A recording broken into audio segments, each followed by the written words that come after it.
Salut tout le monde. Et aujourd'hui nous avons une invitée mystère pour ce podcast 100% en français authentique. Oui, salut, je suis prête, je suis là. Parfait. Bon, si vous voulez en savoir plus, si vous voulez savoir qui va parler et de quoi nous allons parler, à vous d'écouter ce podcast 100% en français authentique. C'est parti.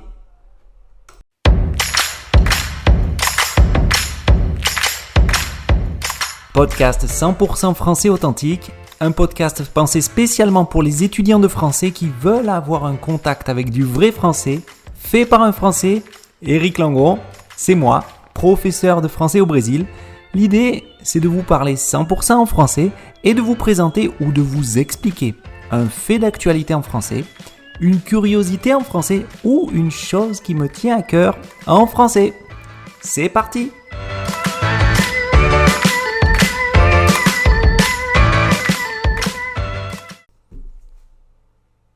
Salut tout le monde et bienvenue pour un nouvel épisode du podcast 100% en français authentique avec Éric Langon de Français comme Français. Et aujourd'hui, j'ai décidé de réaliser un nouvel épisode, mais avec une invitée qui est une personne importante.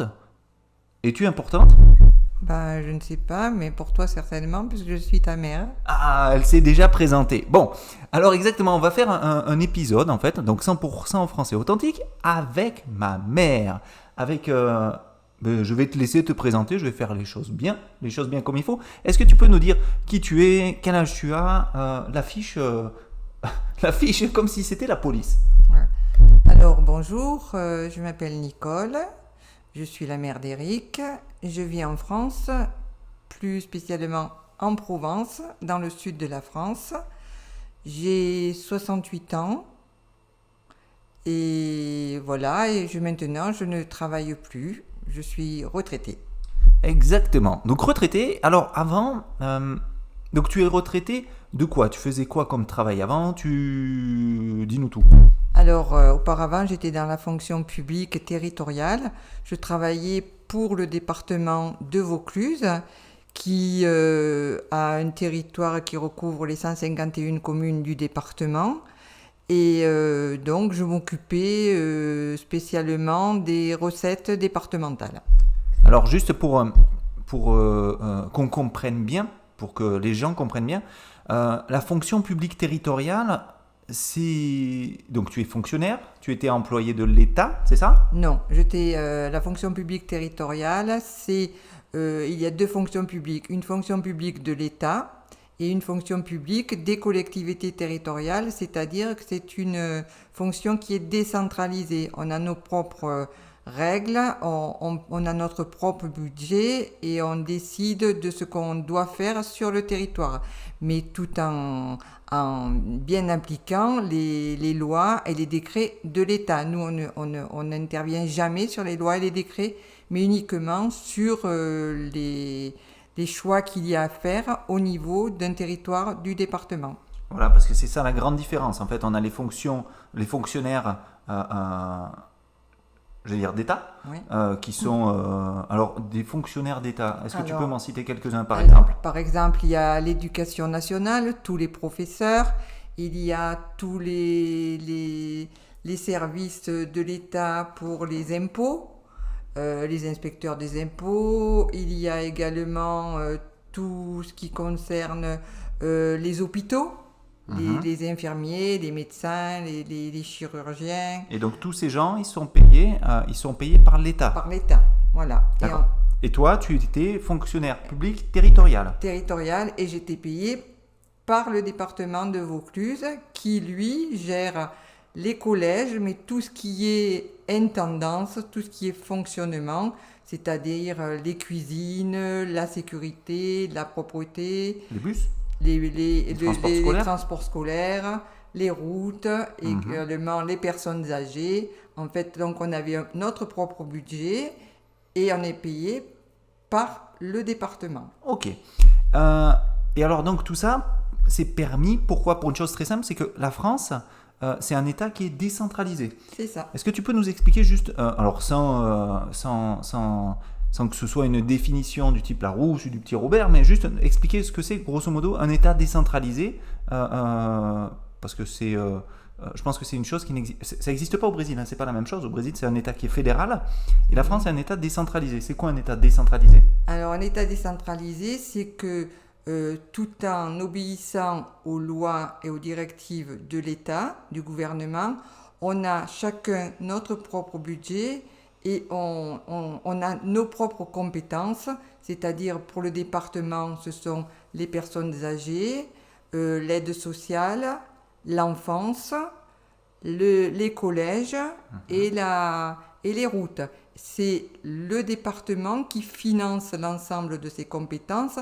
Bien sûr, il a des dotations de l'État pour pouvoir les réaliser, mais il lève aussi ses propres impôts, tels que la cotisation économique sur les entreprises ou la taxe foncière sur les propriétaires des maisons, des bâtiments. Propriétaires terriens. Les propriétaires terriens. Ok.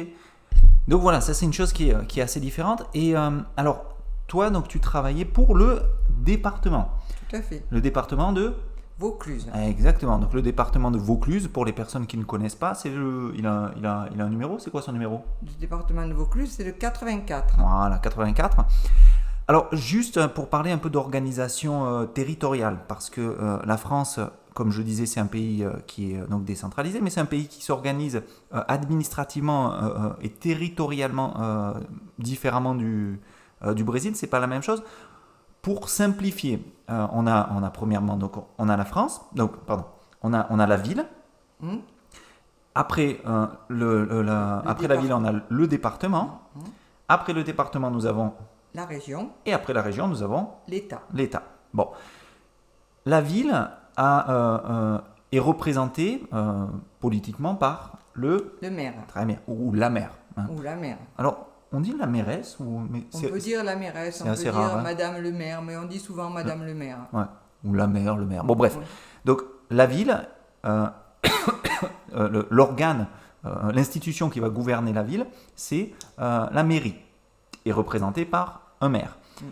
Le département, qui est l'étape au-dessus, qui c'est qui gouverne le département? Alors, il y a les élus, il y a un collège d'ensemble d'élus, et qui est par paire maintenant, systématiquement c'est un homme, une femme, un homme, une femme. Ils sont élus au suffrage direct ou indirect? Au suffrage direct, c'est l'ensemble des Vauclusiens, donc des gens du département du Vaucluse qui les élisent, par canton, il y a par petit territoire. Ouais. Je vais juste faire une pause. Le suffrage, quand je dis un suffrage direct ou un suffrage indirect, c'est-à-dire que c'est un vote où c'est directement les habitants, directement les citoyens qui vont choisir leurs représentants.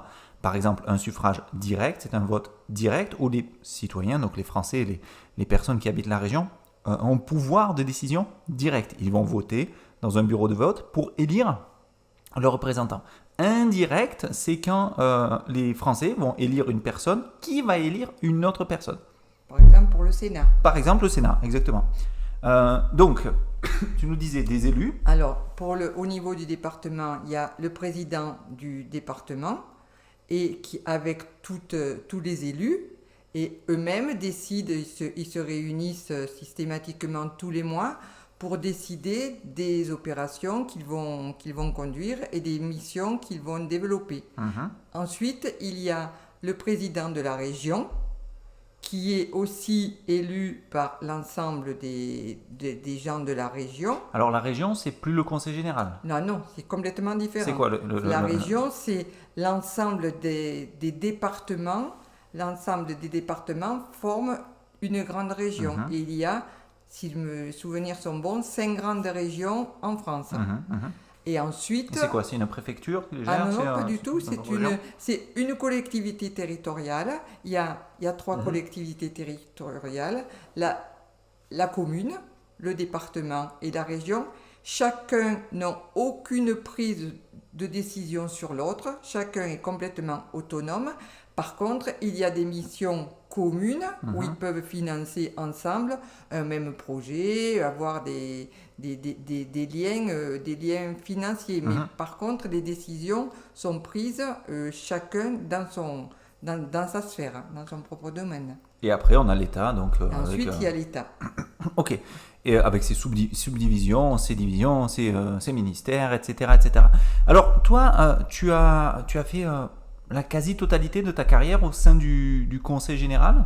Pratiquement, j'ai d'abord travaillé dans le secteur privé, puis au bout d'une dizaine d'années, j'ai passé des concours pour être employé au sein du département de Vaucluse. Mhm. Donc voilà, c'est comme au Brésil, hein, pour beaucoup de postes publics, hein, les postes de la fonction publique, on rentre avec des concours. Donc c'est quoi? C'est un oral, un écrit? Et en fait, à l'époque, c'était un écrit qui avait, dont les spécialités reposaient surtout sur le droit public, sur les finances publiques, et ensuite un oral, pareil, qui était sur une culture générale et également une spécialité, le droit social, le droit européen, le droit constitutionnel, voilà.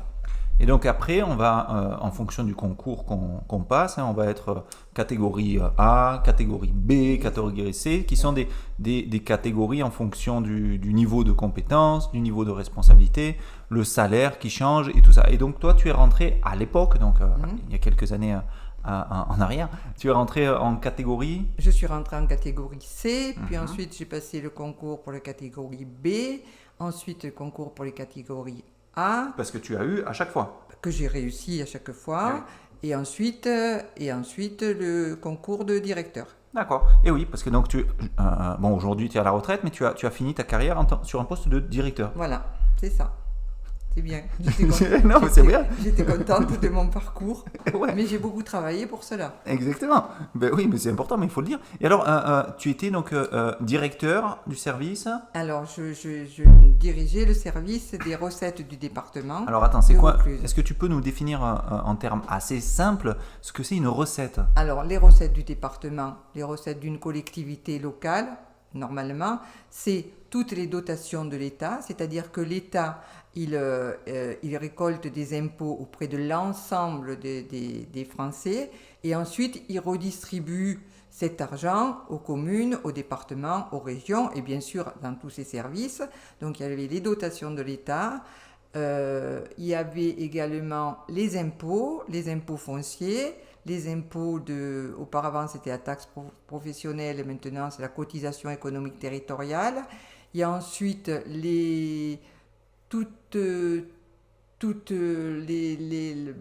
l'argent qui provient du patrimoine privé du département. Ensuite, il y a les dotations que peuvent donner aussi la région pour aider un projet. En fait, tout cet ensemble de recettes, il fallait donc les gérer pour bien pouvoir les encaisser, pour après pouvoir financer toutes les dépenses du département. Et je réalise une petite pause dans ce podcast 100% français authentique pour vous faire une suggestion. Si vous voulez continuer à évoluer dans votre français et si vous trouvez que votre français stagne, n'hésitez pas à vous intéresser au programme Perfectionnement, qui est mon programme Perfectionnement en français pour les niveaux B1, B2, C1, qui va vous accompagner et vous faire littéralement sortir de votre zone de confort, vous faire avancer dans votre français, vous permettre de comprendre à chaque fois plus, j'allais dire, du français authentique, le français tel qu'il est réellement parlé, à utiliser d'autres structures, d'autres constructions, d'autres expressions, changer un peu de vocabulaire pour éviter ce vocabulaire qui est toujours le même, toujours extrêmement répétitif. Non. Donc le programme Perfectionnement, c'est le programme qu'il vous faut réellement pour vous faire changer de niveau, pour parler comme un jeu vidéo, et vous faire réellement avancer dans votre français pour avoir un français vraiment plus naturel, plus correct et qui continue à avancer. Donc si vous voulez en savoir plus, n'hésitez pas à cliquer sur le lien ou à toucher le lien dans la description de ce podcast www.francaisconfrancaise.com, programme Perfectionnement. Et donc, ce conseil général, il se situe où? Alors, le conseil général a son siège dans la commune centre du Vaucluse, qui est... Alors juste pour faire une parenthèse, un siège, c'est l'endroit ou c'est l'adresse principale où sont effectuées les activités, où sont prises des décisions. D'accord ? Voilà, c'est ça. Donc, il a son siège dans la ville-centre du Vaucluse, c'est-à-dire Avignon. D'accord. Et Avignon, pourquoi ? Parce que finalement... Parce qu'Avignon, c'est la ville d'ailleurs qui est la plus importante du Vaucluse, qui a près de 90 000, entre 90 000 et 100 000 habitants. Et c'est elle qui regroupe l'ensemble des plus grosses administrations. Ouais. Alors Avignon, c'est, pour ceux qui ne connaissent pas, hein, c'est la capitale du Vaucluse aujourd'hui. Oui, c'est la ville-centre, oui. Ouais. Voilà. C'est une ville qui c'est le chef-lieu du Vaucluse. Voilà, c'est ça. C'est une ville en Provence qui est en France même, hein, qui est importante. Il y a une grosse activité commerciale, culturelle, qui est... Bon, si vous connaissez peu ou pas Avignon, je vous conseille de regarder de faire des recherches. Donc Avignon, vous allez voir, il y a beaucoup de choses à voir, beaucoup de choses à faire. Et donc toi, tu as travaillé pour le Conseil général jusqu'en quelle année ? J'ai travaillé jusqu'en 2018. 2018. Mais après, tu as continué un peu encore, non ? Non, après 2018, j'ai arrêté et j'ai donc pris la décision parce que j'arrivais à l'âge normal, et donc j'ai pris la retraite. Je croyais que tu avais continué un peu. Non, enfin, j'ai continué au-delà de l'âge légal de la retraite, c'est ça. Mais je me suis arrêtée en 2018. D'accord. Et donc tu as continué, tu as continué un peu, tu as arrêté. Aujourd'hui, tu es à la retraite. On en a parlé avec papa la dernière fois. Vous avez déménagé récemment, vous avez fait des travaux et tout ça. Tiens, une question à laquelle tu n'es pas préparé. Le passage à la retraite, c'était facile ou c'était parce que finalement c'était une activité, tu as travaillé une trentaine d'années pour la région et tout ça, voire plus, et après pouf, c'est terminé, c'était tranquille. C'est pas du tout facile de s'arrêter parce qu'il y a un changement de rythme qui est très impressionnant, et puis une activité où on se retrouve un peu seul. Parce que c'est vrai que la retraite, elle doit être préparée. On n'a plus de relations sociales aussi élevées. Moi, dans mon travail, j'avais beaucoup de réunions, je rencontrais beaucoup de monde. Et donc, c'était une vie très active. Et là, c'est vrai que ça a été un petit peu difficile les 6 premiers mois.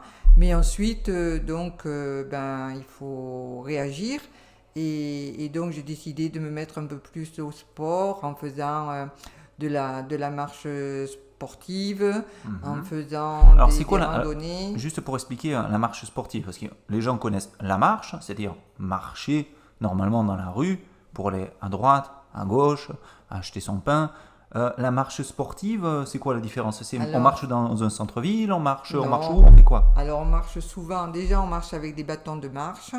Et on essaie de marcher à peu près entre 5 ou 6 km/h, et on va dans la campagne, sur les chemins, déjà pour être à la fois plus près de la nature, rencontrer des gens qui aiment ça, mais aussi pour marcher à une allure soutenue, pour garder une bonne forme. Et bien alors, tu sais que la marche sportive ici au Brésil, elle est très très commune, parce que les Brésiliens, ils adorent marcher. Souvent on les voit, sur les plages de Rio sont célèbres parce que les Brésiliens, ou pas juste Rio, hein, finalement toutes les plages brésiliennes, il y a des gens qui aiment beaucoup marcher le long de la baie, comme ça, ils marchent beaucoup. Mais vous avez des bâtons. Oui. Pourquoi ? C'est parce que c'est montagneux, pourquoi les bâtons ? Parce que les bâtons, c'est déjà pour avoir un rythme soutenu et pour faire pour faire travailler tout le corps, à la fois les jambes et les bras qui donnent le rythme, mais qui donnent aussi un peu de puissance et de vitesse, parce qu'ils permettent de propulser le pas plus facilement. Ok. Et alors tu nous as dit que tu faisais ça, que tu avais fait ce genre d'activité pour pour rencontrer d'autres gens, pour Oui. marcher avec d'autres personnes, pour voir du monde finalement. Mhm. Et donc tu marches pas toute seule. Non, non, je fais partie d'un club maintenant sur la petite commune où on est, à Saumagne-de-Vaucluse. Comment il s'appelle le club? Le club s'appelle le Omnisport, c'est-à-dire c'est un club qui regroupe quelques sports, dont la marche. Et Ouais, Omnisport, ils se sont pas foulés. Hein. ah, non, mais bon, c'est comme ça. Alors, se fouler, je suis obligé, je vais être obligé d'expliquer. Se fouler, il y a un double sens. Se fouler, normalement, c'est se faire mal à la cheville. Donc la cheville, c'est un os qui est situé au bas de la jambe et au-dessus du pied. Mais se fouler, c'est aussi une autre chose, c'est ne pas se fouler, c'est dire choisir la facilité, ne pas se compliquer la vie, etc. quoi. Donc il s'appelle Omnisport. Et vous êtes combien là Alors dans là, ce club? alors Saumagne est un petit village, il faut dire, on n'est que 900 habitants, donc le club n'est pas un gros club, mais ce qui permet d'avoir des relations un peu plus intimes. Et donc on va marcher tous les jeudis, et on est entre 15 et 20 marcheurs. Ah, mais c'est beaucoup, 15. Oui, c'est pas mal, c'est pas mal. Et vous avez tous le même rythme ou c'est On un a- peu la guerre, la Non, compétition? non, c'est vraiment cool, on a tous le même rythme. Si parfois il y a des gens qui veulent marcher un peu plus doucement, on fait deux groupes, mais de toute façon on se retrouve toujours au point de ralliement pour le retour. Mhm. Alors un point de ralliement, c'est un point où tout le monde va se retrouver, tout le monde va se rencontrer, tout le monde va s'entendre. Voilà, par exemple là pour le retour, etc. Parce que vous faites un aller, un retour. Vous faites pas un Non, cercle, une souvent, boucle. souvent on fait une boucle Mhm. et on fait à peu près, à chaque sortie, on fait une dizaine de kilomètres. On sort Tous les pendant... jeudis. Tous les jeudis, on sort pendant 2h30, des fois plus, des fois moins, tout dépend. Bon, ça va, c'est pas mal. Et alors, bah, c'est pas mal. Et au-delà de ça, est-ce que tu fais autre chose? Tu fais Oui, un je autre me sport? suis... Non, pas à côté de sport, mais je me suis investi un peu pour mon village. Je fais partie du comité des fêtes du village. Mhm. C'est-à-dire qu'on organise pour les fêtes, par exemple pour la fête nationale, pour la fête du 14 juillet, on organise un grand bal populaire et un grand rassemblement où tout le monde mange ensemble et c'est une fête républicaine. Mhm, mhm. Et d'ailleurs, on a participé le 14 juillet dernier, on y était. Oui.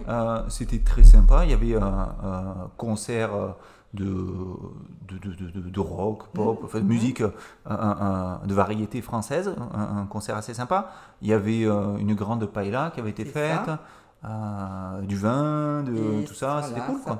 ça permet à tous les villageois de se retrouver Mhm. et de se rencontrer pour discuter, pour passer un moment agréable et pour ensuite, dans l'année, avoir plus de relations amicales et de convivialité entre nous. Ouais, ouais, ouais. Et alors, ce genre de choses, ce genre de comité des fêtes et tout ça, ça existe dans les grandes villes aussi? Oui, ça existe dans les grandes villes, mais c'est un peu plus, c'est moins chaleureux. C'est moins chaleureux parce que il y a beaucoup plus de monde et je pense que c'est plus fractionné c'est plus fractionné pour peut-être au niveau culturel. Il y a d'un côté la musique, de Mhm. l'autre côté peut-être la peinture, de l'autre côté. Tandis que nous, comme c'est un petit village, on fait tout en même temps, quoi. On met toutes les, comment dire, toutes les compétences ensemble. Ouais. Et alors là, tu as parlé du 14 juillet, donc qui est la fête nationale française, pour fêter la prise de la Bastille, etc., que tout le monde connaît. Mais est-ce que ce comité des fêtes, il intervient sur d'autres trucs? Oui, alors il intervient aussi pour Noël, pour organiser les marchés de Noël, avec des marchés avec beaucoup d'artisans qui viennent présenter leurs produits, tant sur des produits gastronomiques tels que le vin, le champagne, les produits du terroir, les produits qu'ils fabriquent eux-mêmes. Mhm, mhm. Et puis également, il y a des petites animations pour les enfants et pour que tout se passe aussi d'une façon agréable. Sympa. Voilà. Et est-ce que les comités, ils se retrouvent avec les autres villes? Parce que là, tu nous as parlé de Saumagne, c'est un village, hein, finalement, Oui. vous avez 900 habitants. Est-ce que vous vous rencontrez, vous faites des fêtes inter-villages, ou par exemple, vous faites venir un cirque, vous faites venir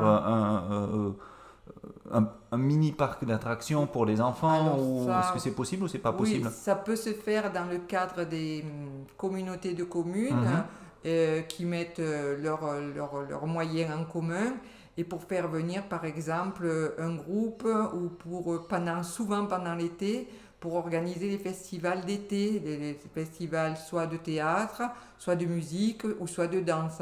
À ce moment-là, les communes se regroupent pour Mhm. pouvoir financer ensemble des événements un peu plus importants.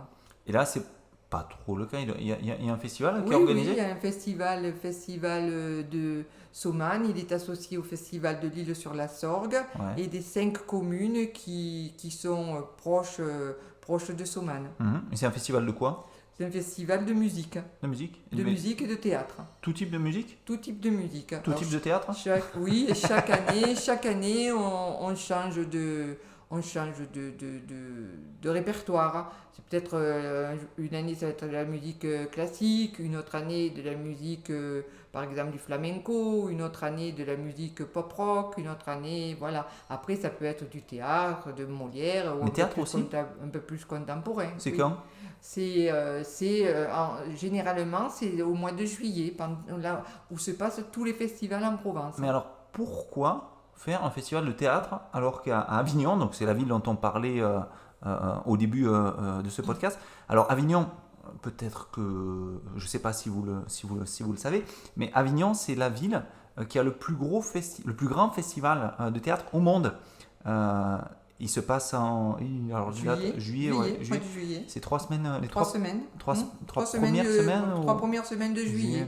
Donc bon, et donc en juillet, vous avez, il y a ce grand festival d'Avignon. qui est magnifique, hein, c'est magique, c'est une fête. Alors évidemment avec la crise, la pandémie, ça a un peu compliqué les choses, mais c'est un festival qui est gigantesque. Il y a un festival du théâtre de rue, du théâtre très pompeux, du théâtre anti-traditionnel, enfin bon, il y a tout. Le festival IN qui est très, très traditionnel, très d'ailleurs. Mhm. Et Très le réputé. festival OFF qui est tous les comédiens qui commencent, qui Mhm. ont envie de montrer ce qu'ils savent faire.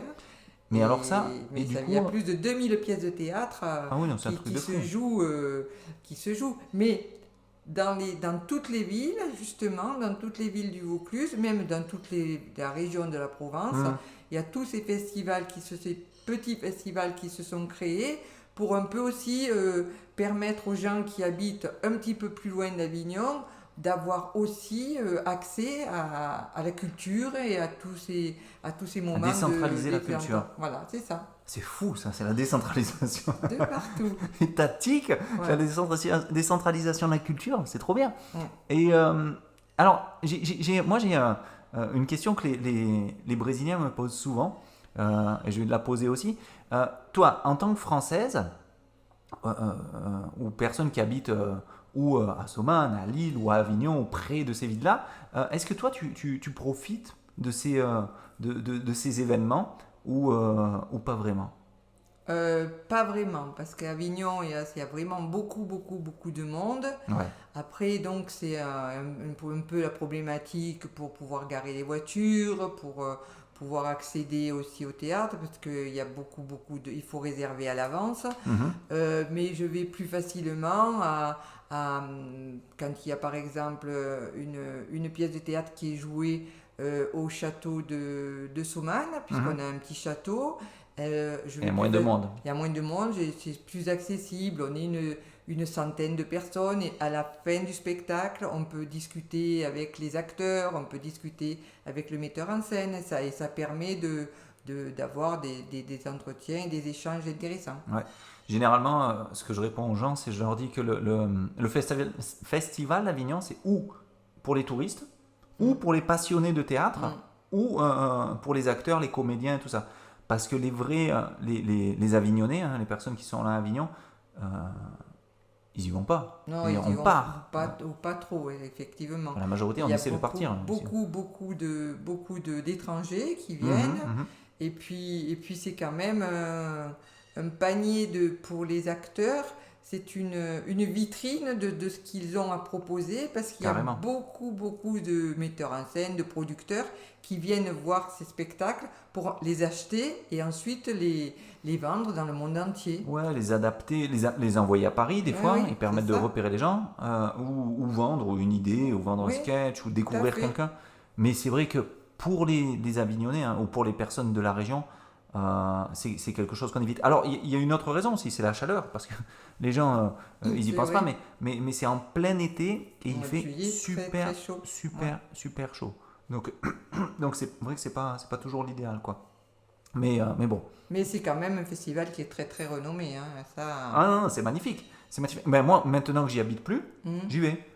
C'est quelque chose Ah oui, que j'essaie c'est de sûr. voir, que j'essaie mais c'est vrai que c'est une autre. Enfin, c'est pas la Oui, même puis c'est routine, sur quoi. une courte période, et puis il y a beaucoup d'Avignonnais et de Vauclusiens qui à ce moment-là sont en vacances aussi, et Mhm. qui profitent de partir et qui partent ailleurs que de rester sur la ville où ils vivent toute l'année. Ouais, c'est vrai, c'est vrai.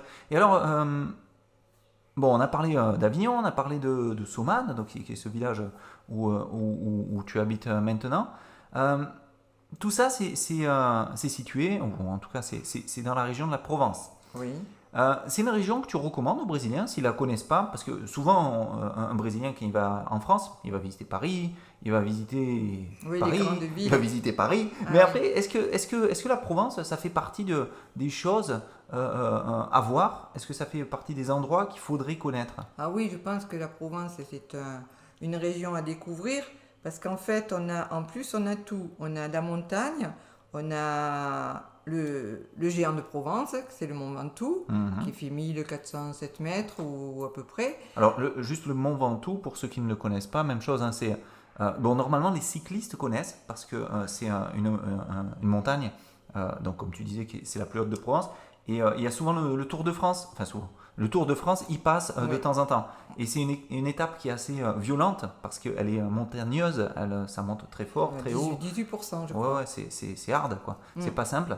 Donc voilà, donc, Pour le géant tout. de Provence. Voilà, donc on a la montagne, on est proche aussi de la mer Méditerranée, mais aussi on a des petites montagnettes, et on a de très belles, comment dire, très beaux lieux tels que le Luberon. Mhm. On a une ville aussi, c'est une toute petite ville qui s'appelle Roussillon, où on se Mhm. croirait être dans le Colorado. On appelle ça le Colorado provençal, hein. Colorado, Provençal, des États-Unis, c'est avec une terre très rouge, c'est vraiment très beau. Il y a aussi la route des vins, qui est aussi très appréciée par énormément d'étrangers. Il y a du vin en Provence? Ah, il y a beaucoup de vins en Provence, et du très bon vin, très bon vin.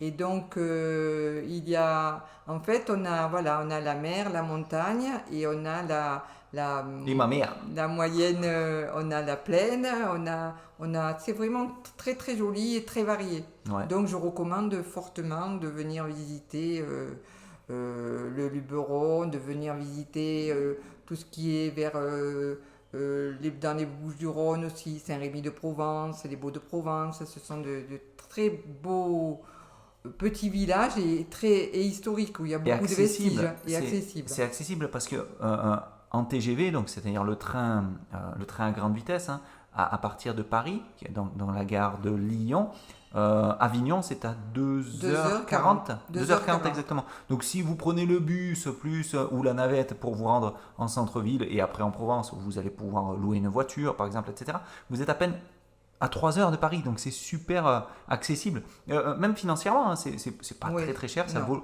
ça vaut vraiment la peine de faire ce trajet, de séparer 5-6 jours, une semaine, 10 jours Voilà, en plus, pour découvrir cette belle région. parce que vraiment c'est sympa. Et alors pour toi, c'est quoi qui est, alors ça c'est la question piège, c'est quoi qui est le plus caractéristique ou le plus cliché finalement de la Provence, pour les touristes qui devraient connaître absolument? Enfin les Brésiliens ou n'importe qui Voilà. finalement. Qu'est-ce qu'ils devraient connaître? Je pense qu'ils devraient connaître absolument Avignon, parce qu'il y a des monuments historiques qui sont extraordinaires. Mhm. Donc le Palais des Papes. Il y a une ville aussi qui s'appelle Orange, où je suis née, mais a aussi son théâtre antique. Il rit, mais c'est vrai. Il a le théâtre antique qui est enfin, un des plus beaux plus beaux théâtres du monde. Ouais, non, il est magnifique. Mais alors, il est peu connu dans le monde, curieusement. Oui, mais si vous tapez théâtre super antique, et puis il y a aussi dans ce théâtre antique des soirées prestigieuses qui sont les chorégies d'Orange et qui amènent des grands ténors, des grands chanteurs, mais c'est vraiment quelque chose de magnifique. Et ce qu'elle ne dit pas, c'est que surtout, parce que ça a été dans sa, je veux dire ça de manière politiquement correcte, dans sa jeunesse, Voilà. elle a dansé dans ce théâtre. Tout à Parce que tu fait. dansais. Parce que oui. ma mère était une danseuse, on va dire semi-professionnelle. Voilà, mais dans la danse folklorique, on va C'est dire. ça, la danse provençale. Mais c'est vrai que c'est un très bel espace et pour des spectacles vraiment extraordinaires. Il y a 4 spectacles par an, mais il y a des gens qui viennent du monde entier, des États-Unis, de Russie, du Brésil certainement aussi. Hein, Ouais. les gens doivent connaître. Mais alors, ce qui est super bizarre, c'est que je vais expliquer ça parce que les Brésiliens ne doivent pas savoir. En France, donc l'amphithéâtre d'Orange, c'est un amphithéâtre. Il date de antique romain. C'est un théâtre antique romain, donc c'est avant. C'était avant- au moment de César, Non, dans le début de l'ère. Quoi. Donc c'est vraiment très très ancien. Mais ce genre de lieux, ils sont évidemment, ce sont des lieux qui sont culturels, où on va les visiter pour prendre des photos, touristes, etc., etc. Mais il y a des événements qui sont réalisés dedans. Par exemple, nous, je me souviens, on est allé voir Oui. James Brown, Tout à le fait. fameux James Brown. Il y a des concerts modernes de rock, etc., qui sont organisés dans le théâtre antique. Donc c'est vraiment un truc qui est génial. Donc effectivement, la Provence, elle est à connaître et toutes les villes et les villages finalement seraient à connaître. Alors, parce que Ils tu ont y es né, tous- mais oui, pour d'autres oui, raisons mais aussi. Ils ont tous des caractéristiques bien spéciales et bien spécifiques. Et ce sont des petits villages, donc il y a une âme, il y a une vie, il y a... Non, c'est à connaître. Voilà. Exact. Et alors pour clôturer ce podcast, je vais quand même te féliciter parce que tu n'as pas ri. Elle a commencé à avoir un fou rire, vous savez, c'est ce rire incontrôlé, ce rire nerveux, ce rire sans explication, et tu n'as pas ri. On a fait Non. tout ce podcast sans rire. Voilà, eh ben, c'est très bien, hein, C'est beau. c'est le côté professionnel qui ressort. C'est ça, ouais. On a parlé du travail de suite, hein, c'était plus sérieux, c'était plus Voilà. obligé, mais non, ouais, c'est très bien. Mais écoute, merci beaucoup, ça s'est bien passé. Ça s'est très bien passé.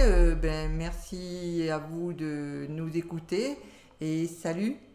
Bah ouais, exactement. Donc j'espère que ça vous a plu. J'espère que vous avez pu accompagner cet épisode finalement du podcast où on a parlé donc avec ma mère, donc Nicole Langon, de différentes choses. On a parlé, hein, comme vous avez vu, on a parlé premièrement de son ancien travail, de son activité après la retraite, puis on a parlé ensuite de la ville d'Avignon, des activités des communes au niveau du comité des fêtes, etc. Et des choses à voir, par exemple en Provence. Donc beaucoup de choses. On est parti vraiment, on a navigué à droite, à gauche, j'allais dire un peu en roue libre, c'est-à-dire d'une manière pas désorganisée, mais d'une manière assez tranquille et sans vraiment comme une discussion normale finalement. Donc j'espère que ça vous a plu, j'espère que vous allez accompagner, réécouter ce podcast. C'était, j'insiste et je répète, c'était une conversation en 100% français authentique, parce que c'est l'objectif de ce podcast, hein, vous confronter à du français tel qu'il est réellement parlé en France, à une vitesse normale, avec des expressions normales, avec des personnes différentes. Donc ça peut être un adulte, un jeune, un adolescent, une jeune retraitée. N'est-ce pas? Une jeune retraitée et sur des sujets divers et variés. Donc régalez-vous, utilisez votre français, écoutez parce que c'est le secret pour progresser. À très bientôt pour un nouvel épisode du podcast 100% français authentique avec Eric Langon de Français comme Français. Salut!